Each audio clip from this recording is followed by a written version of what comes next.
Ang huling tingin ko sa salamin ay nagpapakita ng isang lalaking halos hindi ko na makilala. Maputla, may malalim na eye bags at walang kaayusan ng buhok. 7 taon. 7 taon na ang lumipas simula nang mawala siya at kasama niya ay ang kalahati ng kaluluwa ko. Rafael, handa ka na ba? Boses ni Clarice. Ang kanyang boses ay laging matinis at may bahid ng pagmamay-ari. Isang bagay na nakasanayan ko ng tiisin. Tumangulang ako, kinuha ang blazer, at sinundan siya palabas ng suite sa isang marangyang hotel sa Tagaytay. Nandito kami para sa isang mahalagang business deal. Isang deal na ayon kay Clarice ay magpapalaki pa sa imperyo na kinabibilangan ko ngayon. Isang imperyo na tila preso ang tingin ko. Habang naglalakad kami sa mahabang pasilyo, may kung anong di mahagilap na pakiramdam ang bumalot sa akin. Para akong kinakabahan, pero hindi para sa deal. Para sa isang bagay na mas malalim. Biglang may dumaan sa harap namin. Isang babaeng nakasuot ng uniforme ng hotel. Nagmamadaling itulak ang linen cart. Ang kanyang likod ay nakaharap sa amin. Ngunit ang tindig, ang haba ng buhok na nakapusod, ang figura, parang pamilyar. Hindi ko pinansin. Marahil ay pagod lang ako. Ngunit nang biglang may bumagsak sa sahig mula sa cart nito, isang maliit, makintab na bagay ang gumulong papunta sa paanan ko. Napalingon ang babae. At sa isang kisap mata, nagtama ang aming paningin. Humiwalay ang mundo sa aksis nito. Huminto ang lahat. Ang boses ni Clarice sa likod ko ay naglaho. Ang ingay ng hotel ay naging katahimikan. Siya. Ang babaeng nasa harapan ko na may mga mata na puno ng gulat at takot ay walang iba kundi si Mariely Lynn, ang aking asawa. Ang asawa kong pinaniwalaan kong patay na 7 taon na ang nakakaraan. Mariely? Bulong ko. Hindi ako makahinga. Pakiramdam ko ay dinaganan ng napakabigat na bato ang dibdib ko. Hindi ito panaginip. Buhay siya. Ngunit bago pa ako makagalaw, nagtatakbo siya. Iniwan ang lahat ng gamit niya, pati na ang pamilyar na kasingkinang ng silver na keptok na nakita ko sa sahig. Tumakbo siya, parang isang usa na nakakita ng mga ngaso. Nagtakip ako ng mga mata, para bang masakit sa akin ang sikat ng araw. Nandoon siya. Pero bakit siya tumakbo? Rafael, ano ba? Bakit ka natulala dyan? May multo ka na naman bang nakita? Matalas na tanong ni Clarice, hinawakan ang braso ko. Ang mga kuko niya ay tila nagbaon sa aking balat. Multo. Hindi, Clarice. Hindi siya multo. Siya ang babaeng pinagmulan ng pagdurusa ko. Siya ang babaeng mahal ko. At buhay na buhay siya.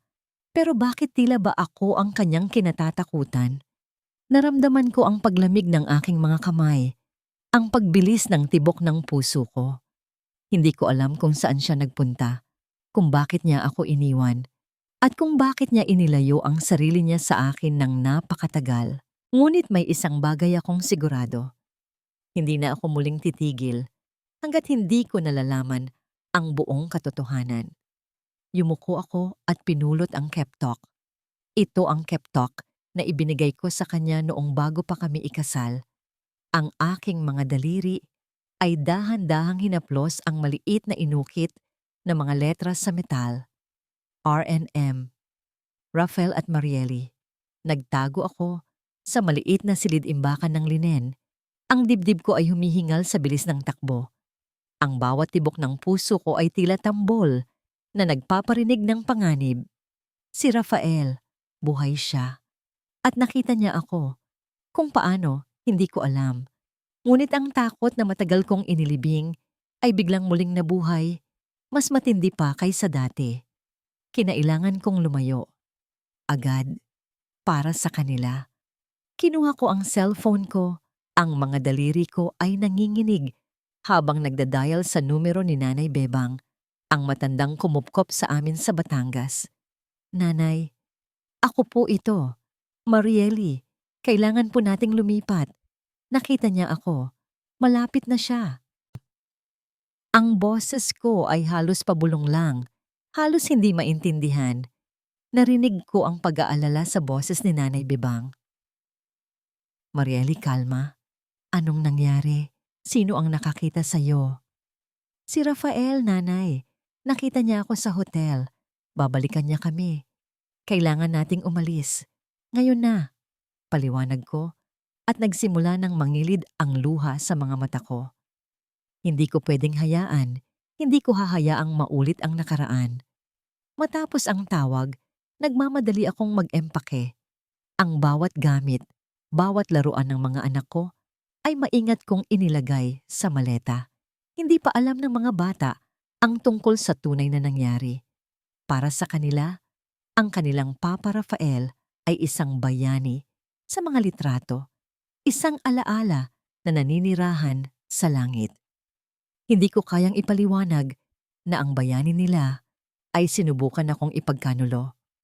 Habang abala ako sa pag-iimpake, sa di kalayuan, may isang lalaking naglalakad sa mataong palengke ng Batangas. Si Rafael. Ang sasakyan niya ay biglang nasiraan malapit sa aming tinutuluyan. Isang panimulang abala na magiging daan sa isa pang di inaasahang pagtatagpo. Pumunta siya sa isang talyer at dahil may oras pa bago maayos ang sasakyan, nagpa siyang maglakad-lakad. Ang palengke ay puno ng ingay at buhay, iba sa tahimik at malungkot na buhay na kinagisnan niya sa Maynila. Ate, pili na po kayo ng sampagwita para po sa mga mahal niyo. Isang maliit na boses ang narinig niya. Napatingin si Rafael sa pinanggalingan ng boses. Isang batang lalaki, mga 6 na taong gulang na may kamukha niya sa pisikal. Sa tabi nito ay isa pang batang lalaki at isang napakagandang batang babae na may napakalaking mga mata na may kapareho ng kulay ng mata ni Marieli. Magkakapareho sila ng edad, magkakapatid. Ang 3 bata ay nagtitinda ng sampagita at kakanin. Nako, ang ganda naman ng mga bata, bulong ni Rafael sa sarili niya. Ilan na ang edad niyo, mga apo? 6 po kami, sir. Triplets po kami. Masiglang sagot ng batang babae na may malaking dapong ngiti na nagpakita ng 2 nawawalang ngipin. Napangiti si Rafael, isang ngiti na matagal nang hindi sumisilay sa kanyang labi. Triplet. Naisip niya ang sarili niya na mayroong ganitong mga anak. Kung hindi lang siguro nangyari ang trahedya, magaling naman. Ano ang pangalan niyo, mga bata? Tanong niya. Lumuhod para magpantay sila ng tingin. Ako po si Rafael Jr. Siya po si Rafael Ir. At ito po ang kakambal namin, si Mariela. Ipinagmalaki ng batang lalaki na may hawak na sampagwita. Napakasakit ng pangalan. Rafael Jr., Rafael Dire, Mariela. Puno ng pag-asa na sana ay naging tunay. Napakislot si Rafael. Rafael at Mariela? Ulit niya. Na tila ba may humahampas sa kanyang dibdib. Sino ang nagpangalan sa inyo niyan? Si Mama po, sagot ni Mariela. Ang mga mata ay kumikinang. Paborito niya po ang pangalan ni Papa Rafael. Sabi niya, galing sa isang bayani na nasa langit na ngayon. Lalo pang sumikip ang dibdib ni Rafael. Ang lungkot sa mga mata ng mga bata habang binabanggit ang ama ay nagdulot ng matinding kirot sa kanya. May litrato ba kayo ng papa niyo? Biglang kumuha ng isang punit na wallet si Mariela mula sa kanyang bulsa at ipinakita ang isang lumang litrato. Ang litrato ng isang lalaki na may malaking ngiti. Karga ang isang buntis na babae. Si Rafael, ang sarili niya. Ang litrato na kinunan noong honeymoon nila ni Marieli. Nagdilim ang kanyang paningin. Ang mundong muling nagsimulang umikot kanina ay tila biglang huminto. Ito ang mga anak niya, ang mga anak nila ni Marieli. Buhay siya, buhay sila. Siya po ang papa namin, sabi ni Mariela. Ang boses ay puno ng pagmamahal. Sabi ni Mama, kamukha raw po natin siya, lalo na po ang nangiti. Napatingin si Rafael sa sarili niyang larawan pagkatapos ay sa mga inosenteng mukha ng mga bata. Napakalinaw ng mga mata ni Mariela, parang kopya ng mga mata ni Marieli. Ang kasing laki ng nangiti ng dalawang Rafael Jr. ay walang duda na galing sa kanya. Hindi ito pwedeng mangyari. Pero nangyari. Ang mga bata na pinaniwalaan niyang hindi na niya kailanman makikita. Ang tatlong kaluluwa na hindi niya inaasahang makikilala ay nasa harapan niya. Naramdaman ni Rafael ang isang kakaibang init sa kanyang puso. Isang bagay na matagal nang nawala. Ngunit kasama ng init na yon ay ang naglalagablab na galit. "Sino ang mama niyo, mga anak?" tanong niya, halos hindi makahinga. Itinuro ni Mariela ang isang direksyon. Nandoon po siya, kasama ni Nanay Bebang. Maglalaba po sila ngayon. Hindi na nag-aksaya ng oras si Rafael. Tumakbo siya. Ang bawat hakbang ay puno ng determinasyon. Kailangan niyang malaman ang buong katotohanan. Ngayon, hindi ko alintana ang alikabok sa kalsada, ang init ng araw, o ang mga nagtatakang tingin ng mga taong nadaraanan ko. Ang tanging nakikita ko ay ang direksyong itinuro ng aking anak. Ang puso ko ay tila sasabog sa dibdib. Galit, poot, pero higit sa lahat, matinding pagkalito at paghahanap ng kasagutan. Nakarating ako sa isang maliit na bahay. Tipikal ng mga bahay sa probinsya. Simple ngunit may mga nakasabit na halaman sa bintana. Ang pintuan ay bahagyang bukas. Narinig ko ang mahinang tunog ng washing machine at ang usapan ng dalawang babae. "Nanay, hindi ko po talaga alam kung paano ko ipapaliwanag sa mga bata kung bakit kailangan nating lumipat ulit." Malungkot na boses ni Marily. Ang boses na matagal ko nang pinangarap, marinig muli. Doon na ako pumasok, hindi kumatok. Tumambad sa akin ang likod ni Marily, abala sa pagtitiklop ng mga damit. Sa tabi niya ay isang matandang babae, marahil si Nanay Bebang. Nang marinig niya ang tunog ng aking pagpasok, lumingon si Marily. Ang mga mata niya ay nanlaki sa gulat at ang puting damit na hawak niya ay nahulog sa sahig. "Rafael?" bulong niya puno ng takot. "Mariely Lynn," sambit ko. Ang boses ko ay pinilit na maging matatag kahit nanginginig ang buong katawan ko. "Buhay ka. Buhay kayo. Bakit? Bakit mo itinago sa akin ang mga anak ko? Bakit mo pinaniwala na patay ka na?" Umatras siya. Ang mukha ay namutla.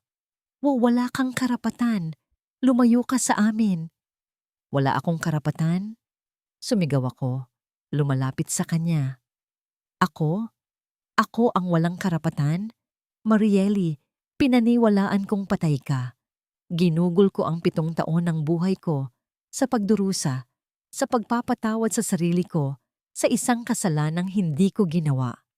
At ngayon, malalaman kong may 3 pala akong anak na buhay na buhay." Bumalik ang matalim na kislap sa mga mata niya. "Kung kasalanan ang magtago, mas malaking kasalanan ang ginawa mo, Rafael. Ang pagtatangkang patayin kami. Ang pagpapabilis sa akin kay Clarice. Hindi mo alam kung anong pinagdaanan ko. Hindi mo alam kung anong pait ang dinala ko sa loob ng 7 taon. Nag-iisa. Bigla niya akong sinampal. Napakalakas na umalingaw-ngaw ang tunog sa buong bahay. Hindi ko ito naramdaman. Ang sakit sa puso ko ay mas matindi pa." "Anong pinagsasabi mo, Mariely? Anong pagtatangkang patayin? Kailan? Kailan ko ginawa yan?" Nalilito kong tanong. "Noong gabing iyon, noong nabundol ang sinasakyan ko. Akala mo ba hindi ko alam? Narinig ko kayo ni Clarice, ang tungkol sa pera, ang tungkol sa pagkuha niya sa'yo kapalit ng buhay ko. Pinatay mo ako, Rafael. O mas tama, ipinagbili mo ako." Unti-unting lumabas ang mga salita sa kanyang bibig na tila mga bala na tumatama sa akin. Nanghina ang mga tuhod ko. "Ang gabing iyon, ang aksidente. Hindi iyon ganoon. Mariely, hindi totoo yan. Mahal na mahal kita. Wala akong alam sa binibigay mo. Ang aksidente, hindi ko intention yon. Naaksidente ka dahil sa pagnanais ko na makatakas kay Clarice, hindi dahil binenta kita." Yumuko ako. Ang mga kamay ko ay nanginginig. Pinaniwala ako ni Clarice na kasalanan ko ang aksidente mo, na kasalanan ko kung bakit ka namatay. Ginugol ko ang buhay ko sa pagpapatawad sa sarili ko. Hinding-hindi ko magagawa yan sa'yo. Lumabas ang matandang babae, si Nanay Bibang, at dahan-dahang lumapit kay Marieli. Hinawakan niya ang balikat nito. Marieli, kailangan mong pakinggan siya. Hindi, Nanay. Huwag kayong maniwala sa kanya. Sinungaling siya. Mga bata, halik kayo dito. Sigaw ni Marieli. Niyakap ang mga anak na dumating dahil sa ingay. Lumuhod ako sa harapan niya. Ang aking mga mata ay puno ng luha. Ang boses ko ay halos pabulong na. Marieli, maniwala ka sa akin. Ang 7 taon na lumipas, hindi ko yon ginusto. Kung may nalaman lang sana ako, kung alam ko lang na buhay ka, hinding-hindi ako titigil sa paghahanap sa'yo. Hindi ko kayang mawala kayo. Niyakap ko ang kanyang mga binti. Ang aking muka ay nakasubsob sa kanyang damit. Patawarin mo ako sa lahat ng kasalanan ko kahit hindi ko alam. Patawarin mo ako, Marieli. Ngunit bago pa siya makasagot, isang pamilyar na tunog ng sasakyan ang huminto sa labas ng bahay. Kasunod nito ay ang mga yabag ng maraming tao. Biglang may pumasok sa pintuan, si Clarice. Nakasuot siya ng isang mamahaling puting baro. Ang ngiti niya ay kasing lamig ng yelo. Sa likod niya ay 2 malalaking lalaki. Mataas ang drama, Marieli, pero oras na para matapos ang palabas. Sabi ni Clarice, pumalakpak ng dahan-dahan. At ikaw, Rafael, akala mo ba makakatakas ka sa akin? Walang sino man ang makakapagtago sa akin. Ang paglitaw ni Clarice ay parang kidlat na tumama sa gitna ng unos. Ang bawat salita niya ay naghatid ng pamilyar na kaba na matagal ko nang itinago sa pinakasulok ng aking puso. Rafael, nasa paanan ko pa rin, nanunumpa ng pagmamahal. Ngunit ang presensya ni Clarice ay mas malakas kaysa sa anumang panunumpa. Clarice, anong ginagawa mo dito? Tanong ko, pinilit na maging matatag ang boses habang mas hinigpitan ang yakap sa mga anak ko. Nakita ko ang takot sa mga mata ng mga bata, lalo na kay Mariela. Ngumisi si Clarice, isang ngisi na puno ng paghamak. Nandito ako para bawiin ang dapat ay sakin at para tapusin ang pagpapanggap mo, Marieli. May inabot siya sa isa niyang tauhan, isang folder na makapal. Ito, Rafael, ang pruweba. Hindi lang siya nagtago. Gumamit siya ng pekeng pangalan, pekeng papeles, at iligal na nagtatago ng mga bata. Sa batas, itinuring kang patay, Marieli. Ang mga batang ito, kung tutuusin, ay wala pa sa legal na pangalan. Madali lang silang kunin sa'yo. Naramdaman ko ang paglamig ng aking dugo. Alam kong may kakayahan si Clarice na gawin iyon. Ang pera at impluensya niya ay walang katapusan. Hindi ka makakalabas ng kulungan kung sakaling ipagpilitan mo pa ang karapatan mo sa mga batang ito. Patuloy ni Clarice, ang mga mata ay nanunood sa akin. O kung sakaling magtangka ka pang ilayo ang mga bata sa ama nila, naaawa ako sa kanila. Wala silang legal na kinikilalang magulang. Tumingin ako kay Rafael. Ang mukha niya ay puno ng pagkagulat at pagkabigla. Narinig niya ang lahat. Ang pagtatago ko. Ang posibleng pagkawala ng mga anak ko. Clarice, hindi mo yan magagawa. Pilit ni Rafael. Tumayo at humarap kay Clarice. Hindi mo sila pwedeng pagbantaan. Ngumisi si Clarice. Kaya kong gawin ang lahat, Rafael, at gagawin ko. Kung pipiliin mong manatili dito, kasama ang pamilya mong ito, sisiguraduhin kong sa kulungan kayong lahat. Ang mga batang ito mapupunta sa mga bahay ampunan. O mas malala, baka hindi na makita muli. Kaya ko yan. Ang kanyang mga salita ay parang suntok sa aking dibdib. Ang ideya na mawala ang mga anak ko, na makulong ako at mapaghiwalay kami. Hindi ko kakayanin. 7 taon akong nabuhay para sa kanila. Pumili ka, Rafael, sabi ni Clarice. Ang boses ay nagbabanta. Babalik ka sa akin sa Manila at magiging ligtas ang mga batang ito. Bibigyan ko sila ng pangalan. Magiging legal na anak mo. O, lalaban ka at mawawala sa iyo ang lahat, kasama ang Marieli na ito na matagal nang dapat namatay.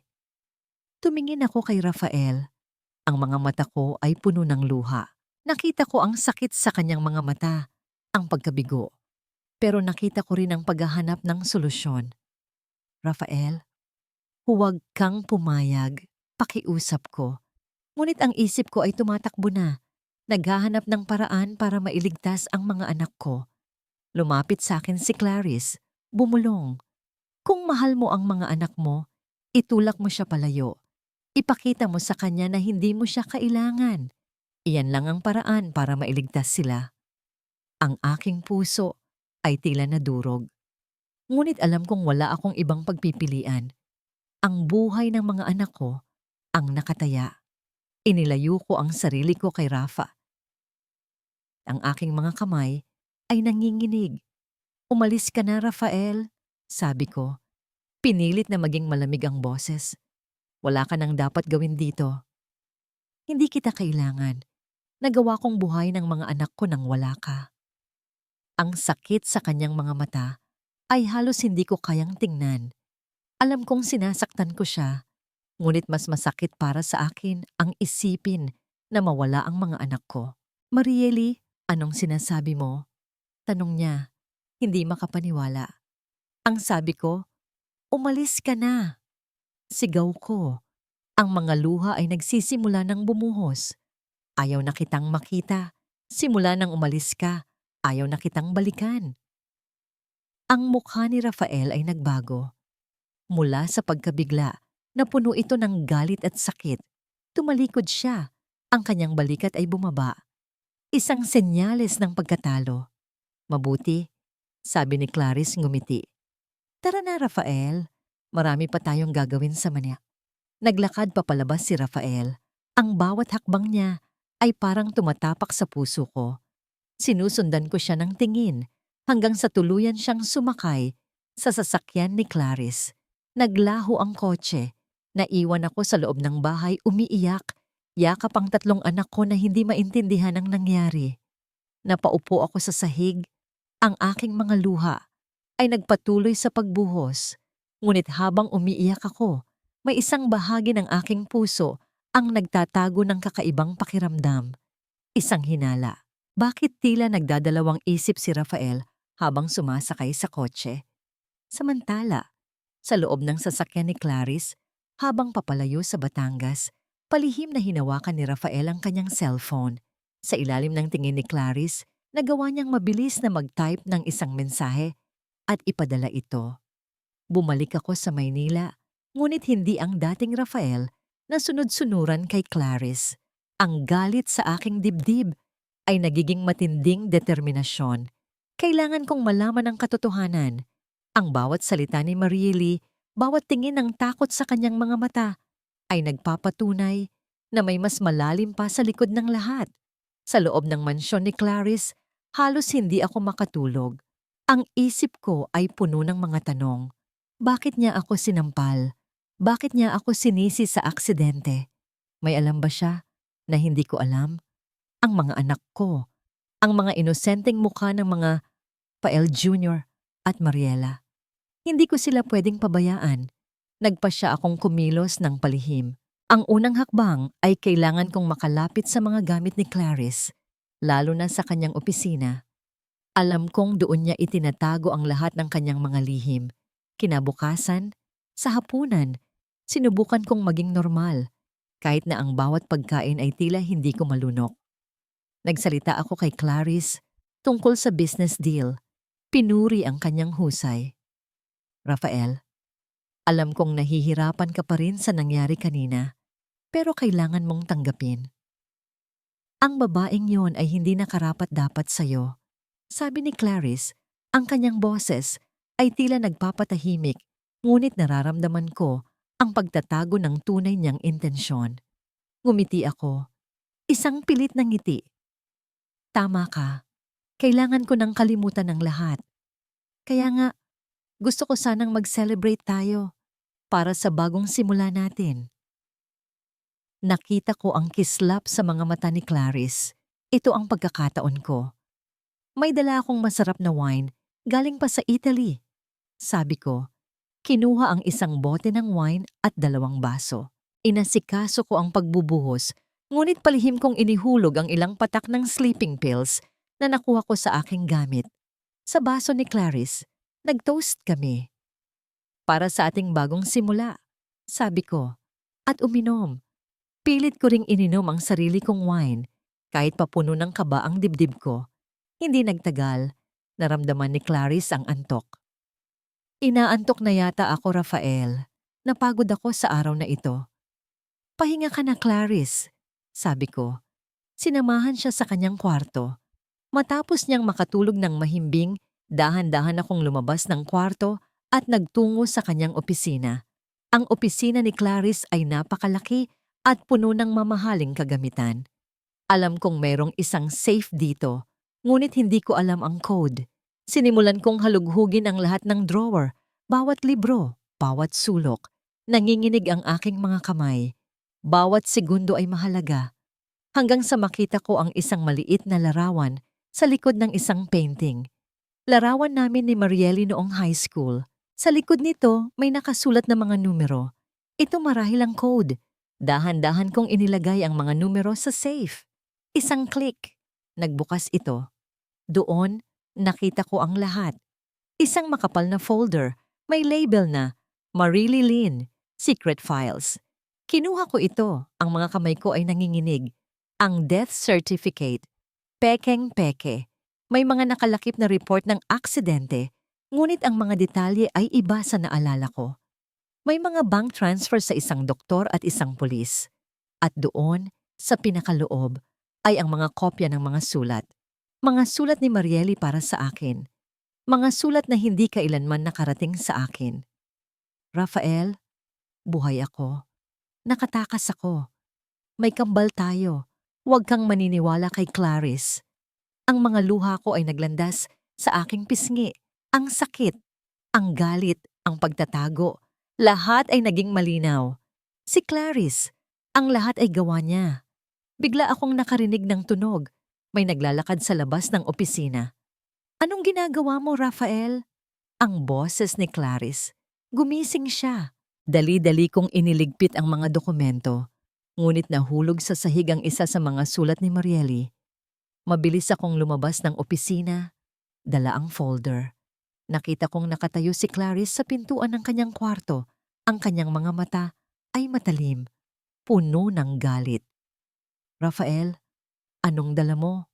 Tanong niya. Ang kanyang boses ay napuno ng pagbabanta. Ang katotohanan, Clarice, ang katotohanan na matagal mong itinago sa akin. Sabi ko, puno ng matinding galit. Sige, ibalik mo iyan. Sabi niya. Lumalapit sa akin. O kung hindi, sisiguraduhin kong wala kang babalikan pa. Lalo na ang 3 salot na yan. Naramdaman ko ang paglamig ng aking dugo. Ngunit huli na. Narinig na niya ang tungkol sa mga bata. Narinig na niya ang pangalan ng mga anak ko. Dali-dali siyang bumalik sa kwarto at kinuha ang cellphone. Sa takot at galit, binigyan niya ng utos ang kanyang mga tauhan. Kunin niyo ang 3 bata. Ngayon na.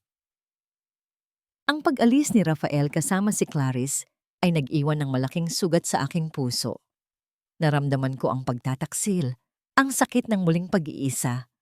Ngunit ang kailangan kong isipin ngayon ay ang kaligtasan ng aking mga anak. Ito lang ang pinanghawakan ko sa loob ng 7 taon. Kinabukasan, maaga akong nagising. Kailangan kong maging matapang. Kailangan kong magplano ng muling pagtakas. Kailangan kong ilayo ang aking mga anak sa panganib na dulot ng nakaraan. Mama, saan po tayo pupunta? Tanong ni Mariela.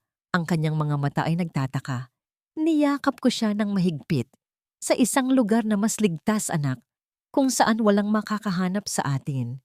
Pagkatapos naming mag-almusal, Nagpasya akong bumili ng mga sariwang gulay at isda sa palengke. Kailangan naming mag-ipon ng pagkain para sa aming paglalakbay. Nanay Bebang, bantayan niyo po muna ang mga bata, ah? Sandali lang po ako. Sabi ko, hinalikan ng noo ng bawat isa sa mga anak ko. O sige anak, mag-ingat ka, sagot ni Nanay Bebang. Naglakad ako patungo sa palengke. Ang aking isip ay puno ng pagpaplano. Saan kami pupunta? Paano kami makakatakas nang hindi nalalaman ni Clarice? Ang bawat hakbang ay puno ng pag-aalala. Makalipas ang halos 1 oras, bumalik ako sa bahay. Dala ang isang basket ng mga sariwang gulay. Ngunit habang papalapit ako, naramdaman ko ang kakaibang katahimikan. Walang ingay ng mga batang naglalaro. Walang boses ni Nanay Bebang. Nagsimulang bumilis ang tibok ng puso ko. Tumakbo ako. Ang bawat hakbang ay puno ng kaba. Pagpasok ko sa pintuan, tumambad sa akin ang isang tanawin na nagpabilis ng aking hininga. Ang mga gamit ay nagkalat sa sahig. Ang mga unan ay nakakalat. Ang maliit na mesa ay nakabaliktad. Nanay Bebang, mga anak, sigaw ko. Ang boses ko ay nanginginig. Walang sumasagot. Mariela, Rafael Jr., Rafael Derw. Pilit kong sigaw.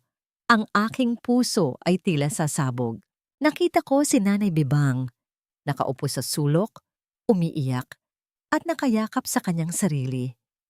Ang kanyang mga mata ay puno ng takot. Nanay, anong nangyari? Nasaan ang mga bata? Tanong ko, lumuhod sa harapan niya. Marieli, may mga lalaki. Kinuha nila ang mga bata. Pabulong niyang sabi. Ang kanyang mga luha ay nagpatuloy sa pagbuhos. Sinubukan ko silang pigilan. Pero ang lakas nila. Nanghina ang mga tuhod ko. Ang aking mundo ay tila gumuho. Ang aking mga anak. Kinuha sila. Tumingin ako sa paligid, naghahanap ng anumang senyales. Sa gitna ng kalat, nakita ko ang isang pamilyar na bagay. Ang paboritong manika ni Mariela na may basag na ulo, nakakalat sa sahig. Hindi, bulong ko. Ang aking boses ay puno ng takot. Hindi ito pwedeng mangyari. Nanginig ang buong katawan ko. Kinuha ko ang cellphone ko, nagmamadaling i-dial ang numero ni Rafael, ngunit walang sumasagot. Paulit-ulit akong nag-dial, ngunit wala pa ring sagot. Alam ko kung sino ang may gawa nito. Si Clarice. Ang sakit sa puso ko ay nagpalit sa naglalagablab na galit. Ang takot na naramdaman ko sa loob ng 7 taon ay biglang naglaho, napalitan ng matinding puot. Tumayo ako. Ang aking mga mata ay tuyo na sa luha. Lumapit ako sa kusina at kinuha ang isang matalim na kutsilyo. Ang kinang ng kutsilyo ay sumasalamin sa aking mukha na puno ng matinding galit. Clarice. Bulong ko. Ang boses ko ay nagbago, puno ng pagbabanta. Kinuha mo ang lahat sa akin, pero hindi mo makukuha ang mga anak ko. Lumabas ako ng bahay. Ang kutsilyo ay mahigpit na hawak sa aking kamay. Hindi na ako ang dating Marieli na takot at mahina. Ako ay isang ina na handang gawin ang lahat para sa kanyang mga anak. Naglakad ako. Ang bawat hakbang ay puno ng determinasyon. Patungo sa isang mansyon na matagal ko nang kinatatakutan. Patungo sa impyerno.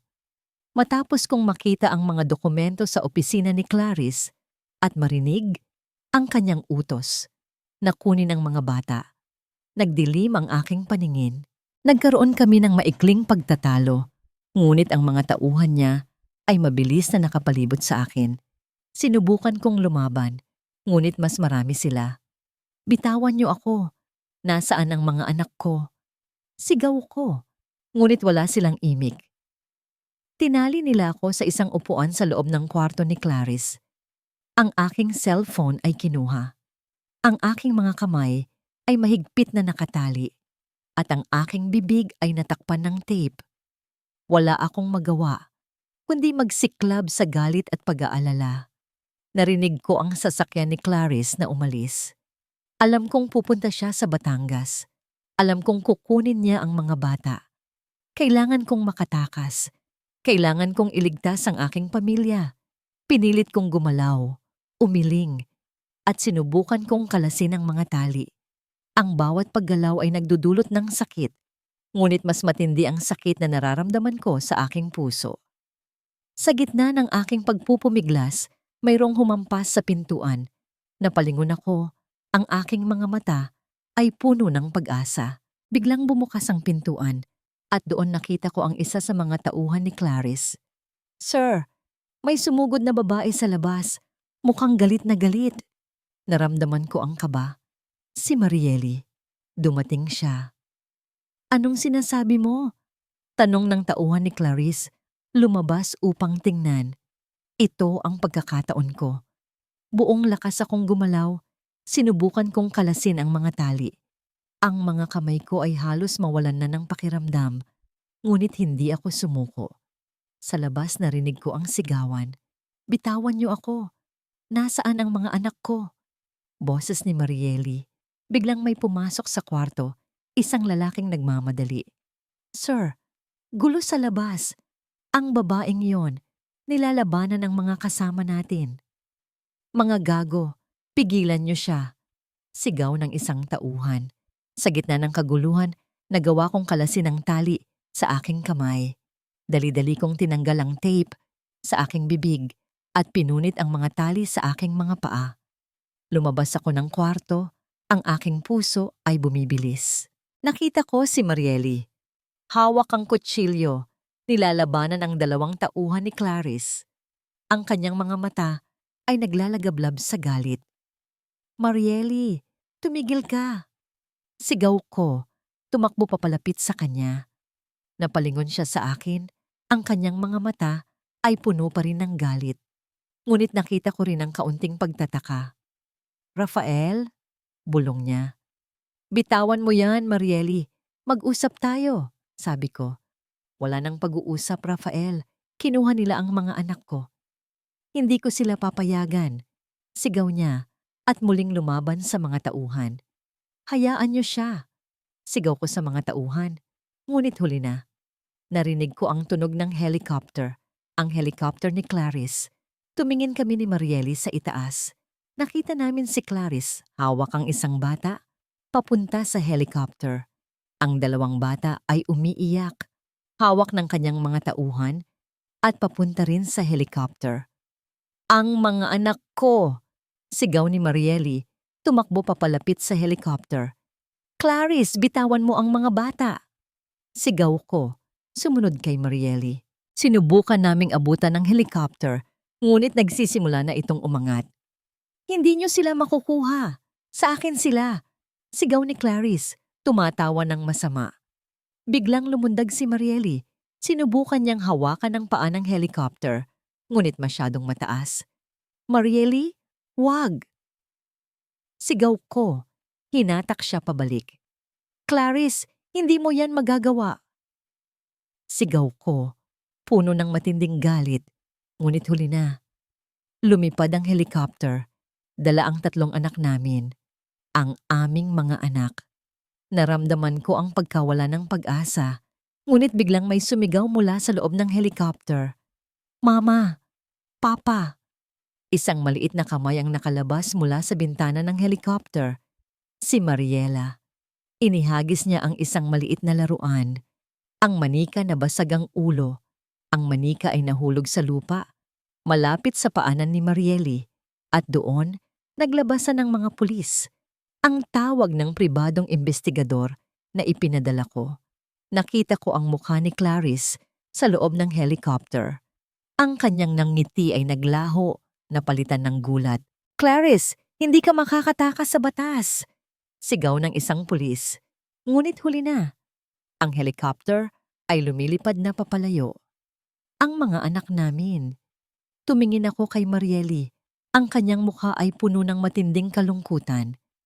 Ngunit nakita ko rin ang pagbabago sa kanyang mga mata. Mula sa kalungkutan, nagkaroon ng matinding determinasyon. "Hindi ko sila hahayaang kunin ang mga anak ko." Sabi niya, puno ng galit. Hahanapin natin sila. Hindi nagtagal ang paglipad ng helicopter ni Clarice. Dahil sa bilis ng pagkilos ng aking inupahang imbestigador at ng mga pulis, nasundan nila ang helicopter at napilitan itong lumapag sa isang liblib na landing strip. Ang aming pag-asa ay muling nabuhay. Tumakbo kami ni Marieli kasama ang mga pulis patungo sa landing strip. Ang bawat hakbang ay puno ng pag-aalala at sabik na makita ang aming mga anak. Nang makalapit kami, nakita namin ang helicopter na nakalapag na. Ang mga tauhan ni Clarice ay nakapaligid, ngunit na-corner na sila ng mga pulis. "Clarice, sumuko ka na! Nakapalibot na kami!" Sigaw ng hepe ng pulisya. Lumabas si Clarice mula sa helicopter. Hawak ang isa sa mga anak namin, si Mariela. Ang kanyang muka ay puno ng matinding galit at desperasyon. Ang dalawa pang bata ay nasa loob ng helicopter, umiiyak. "Hindi niyo ako makukuha. Ang mga batang ito ay sa akin." Sigaw ni Clarice. Mahigpit na niyakap si Mariela. "Clarice, bitawan mo ang bata." Sigaw ko, tumakbo papalapit. Ngunit bago pa ako makalapit, mabilis na kumilos si Marieli. Tumakbo siya. Sinamantala ang pagkabigla ni Clarice at inagaw si Mariela mula sa kanyang mga bisig. "Mariela, anak ko!" Sigaw ni Marieli. Niyakap ng mahigpit ang aming anak. Nagulat si Clarice. Sinubukan niyang habulin si Marieli, ngunit sinunggaban siya ng mga pulis. "Hindi! Bitawan niyo ako! Mga salot kayo!"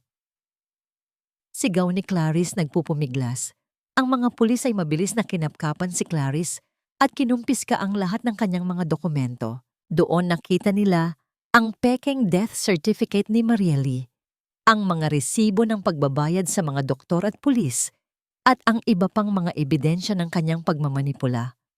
"Clarice de la Cruz, arestado ka sa kasong kidnapping, falsification of public documents at attempted murder," sabi ng hepe ng pulisya. Nilagyan ng posas si Clarice.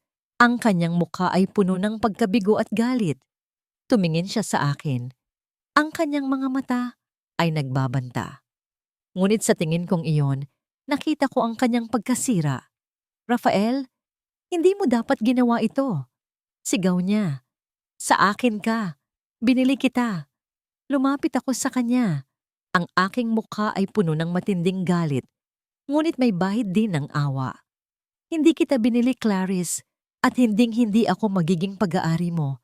Ang pag-ibig ay hindi binibili at ang pamilya ay hindi ninanakaw." Tumingin ako sa kanyang mga mata at nakita ko ang kawalan ng pagmamahal, ang kawalan ng pag-asa. "Ang pera at kapangyarihan mo ay walang silbi kung wala kang pagmamahal sa puso," sabi ko. "Ikaw ang pinakamahirap na tao sa mundong ito." Inilayo na siya ng mga pulis. Narinig ko pa rin ang kanyang mga sigaw, ngunit unti-unti itong lumayo. Lumapit ako kay Marieli, na niyakap ng mahigpit ang tatlong anak namin. Ang dalawang Rafael Jr. ay umiiyak, ngunit nang makita nila ako, tumakbo sila at niyakap ang aking mga binti. "Papa! Papa!" sigaw nila. Lumuhod ako. Niyakap silang tatlo. Ito ang unang pagkakataon na niyakap ko ang aking mga anak. Ang init ng kanilang mga yakap ay nagdulot ng malalim na emosyon sa aking puso. "Mga anak ko, papa to," sabi ko. Ang aking mga luha ay nagsimula ng umagos. "Salamat sa Diyos at ligtas kayo." Niyakap ko rin si Marieli na umiiyak sa aking balikat. Ang kanyang mga luha ay nagdulot ng sakit sa akin, ngunit alam kong ito ay luha ng ginhawa. "Rafael," bulong niya, "salamat." Ngunit sa gitna ng aming pagyakap, naramdaman ko ang paghina ng kanyang katawan. Napansin ko ang pamumutla ng kanyang mukha. "Marieli, anong nangyayari?" Tanong ko, puno ng pag-aalala. "Masakit. Ang tiyan ko," bulong niya. Bigla siyang nawalan ng malay sa aking mga bisig. Dahan-dahan kong iminulat ang aking mga mata. Ang unang nakita ko ay ang puting kisame, amoy gamot, ospital. Naramdaman ko ang sakit sa aking tiyan. Ang huling naalala ko ay ang pagkawala ng malay sa bisig ni Rafael matapos mailigtas ang aming mga anak. Marieli, gising ka na? Napalingon ako. Nakaupo sa tabi ng aking kama si Rafael. Ang kanyang mukha ay puno ng pag-aalala. Ang kanyang mga mata ay mugto, tila hindi pa siya nakakatulog. Rafael, bulong ko. Ang aking boses ay mahina. Anong nangyari? May panloob na pinsala ka sa iyong tiyan, Marieli. Paliwanag niya, ang kanyang boses ay malumanay. Dahil daw sa matinding stress at sa pagtatalo ninyo ni Clarice, kailangan mong magpahinga ng maigi. Nag-alala ako. Ang mga anak ko, nasaan sila? Ligtas sila, Marieli. Magkasama sila ni Nanay Bebang. Dinadalaw kanila kanina, pero pinauwi ko muna para makapagpahinga ka. Ngumiti siya, isang pilit na ngiti. Patawarin mo ako, Marieli. Kung hindi lang ako nagpauto kay Clarice, hindi sana mangyayari ito sa'yo. Umiling ako. Hindi mo kasalanan, Rafael. Nalinlang lang tayo pareho. Ang mahalaga, magkasama na tayo ngayon. Ang mga anak natin. Naramdaman ko ang init ng kanyang kamay habang dahan-dahan niyang hinawakan ang akin. Hindi ko na kailangan ng mga salita. Ang presensya niya ay sapat na. Narinig ko ang mahihinang tapak ng mga paa. Lumabas ang 3 anak namin na may hawak na mga bulaklak na pinitas nila sa labas. Mama! Gising na si Mama! Sigaw ni Mariela. Tumakbo papalapit sa akin. Niyakap ko sila. Ang bawat yakap ay puno ng pagmamahal. Ito ang pamilya ko. Ito ang pinaglaban ko. Papa, magaling na po si Mama? Tanong ni Rafael Jr. kay Rafael. Opo anak. Magaling na si Mama. Neo, sagot ni Rafael. Pinisil ang balikat ni Rafael Jr. Ngumiti ako. Salamat sa inyo mga anak ko. Kayong 3 ang nagbigay sa akin ng lakas. Niyakap kaming lahat ni Rafael. Ang init ng kanyang yakap ay nagbigay sa akin ng kapayapaan. Nang gabing iyon, matapos matulog ang mga bata, nagkaroon kami ng pagkakataong mag-usap ni Rafael nang walang hadlang, nang walang takot. Marieli, ang mga sulat mo, nabasa ko ang lahat, sabi niya. Ang kanyang mga mata ay puno ng lungkot. Patawarin mo ako, hindi ko alam na nagpadala ka ng sulat. Sinabi ni Clarice na wala ka nang pakialam sa akin, na umalis ka na para makipagsapalaran sa ibang lalaki. Umiling ako. At ako naman, pinaniwalaan kong ipinagbili mo ako kay Clarice na sinubukan mo kaming ipapatay para sa pera niya. Nagtinginan kami. Ang mga maling akala, ang mga kasinungalingan, ang mga lihim, lahat ay naglaho sa pagitan namin. Kung alam ko lang sana, Marieli, bulong niya. Kung alam ko lang sana. Hindi na natin mababalik ang nakaraan, Rafael. Sabi ko, hinawakan ang kanyang kamay. Pero meron tayong kasalukuyan at meron tayong kinabukasan. Kinuha niya mula sa kanyang bulsa ang isang maliit na kahon. Binuksan niya ito at doon nakita ko ang aking singsing ng kasal. Ang singsing na kinuha niya mula sa akin bago ang aksidente. Ito ang singsing na hindi ko kailanman inalis sa aking puso, Marieli.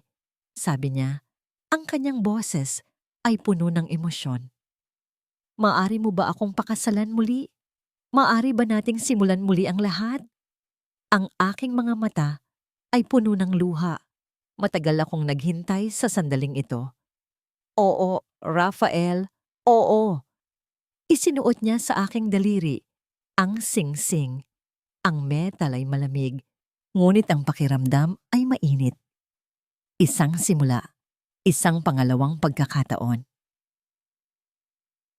Isang taon ang lumipas, ang aming buhay ay nagkaroon ng kompletong pagbabago. Hindi na kami nakatira sa maliit na bahay sa Batangas, ngunit nanatili kami sa probinsya sa isang mas malaki at mas komportableng bahay, hindi kalayuan sa dagat. Ang sariwang hangin at ang payak na pamumuhay ang siyang nagpagaling sa aming mga sugat. Ngayon, ipinagdiriwang namin ang ikapitong kaarawan ng aming mga triplets, sina Rafael Jr., Rafael Terequedro at Mariela.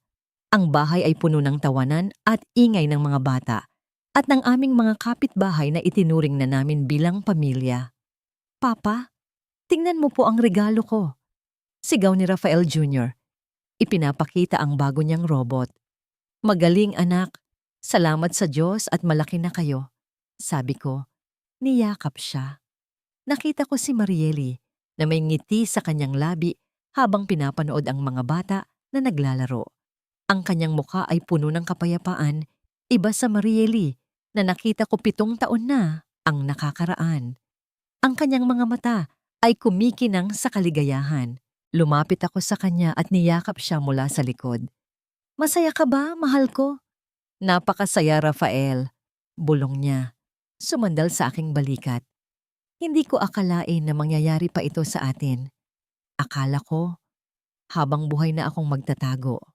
Hindi na. Wala nang magtatago. Wala nang magtatago sa atin. Sabi ko, hinalikan ang kanyang buhok. Si Clarice ay nakakulong. Ang kanyang imperyo ay unti-unting bumagsak. Ang hustisya ay nagtagumpay. Ngunit ang mas mahalaga sa amin ay ang aming pamilya. Nang gabing iyon, matapos matulog ang mga bata, umupo kami ni Marieli sa veranda. Tinitingnan ang papalubog na araw sa dagat. Ang kulay kahel at pula ng langit ay parang isang painting. Naalala mo pa ba nung una tayong nagkita? Tanong ni Marieli. Ngumiti. Paano ko makakalimutan? Ang pinakamagandang babae na nakita ko. Sagot ko. Ang dami na nating pinagdaanan, Rafael. Sabi niya, ang dami nating pagsubok, ang sakit, ang galit, ang pagtatago. Oh, pero heto tayo ngayon. Magkasama. Sabi ko, hinawakan ang kanyang kamay. At ang pag-ibig natin ang siyang nagtagumpay sa lahat. Naramdaman ko ang pagmamahal sa aking puso. Ang pagmamahal na matagal kong inakala na nawala na. Ang pagmamahal na muling bumalik, mas matibay kaysa dati. Salamat, Rafael. Bulong niya. Salamat sa paglaban mo para sa amin. Salamat sa hindi mo pagsuko. Salamat din sa iyo, Marieli. Ikaw ang nagbigay sa akin ng pag-asa. Ikaw ang nagligtas sa akin, sagot ko. Ang araw ay tuluyang lumubog at ang mga bituin ay nagsimulang kumislap sa kalangitan.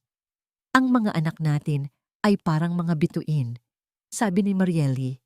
Kahit gaano kadilim ang gabi, nandyan sila para magbigay liwanag. Niyakap ko siya ng mahigpit.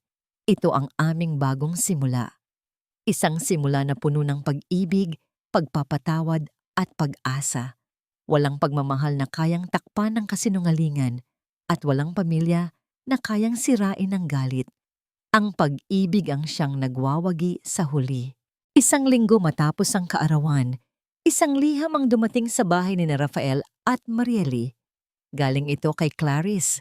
Sa loob ng liham, nakasulat ang kanyang paghingi ng tawad na may bahid ng pagsisisi. Ngunit sa halip na basahin ito, ngumiti si Marieli. Kinuha niya ang posporo, sinindihan ang liham, at pinanood ang abo nito na tangayin ng hangin, palayo. Kasama ng lahat ng sakit at pait ng nakaraan.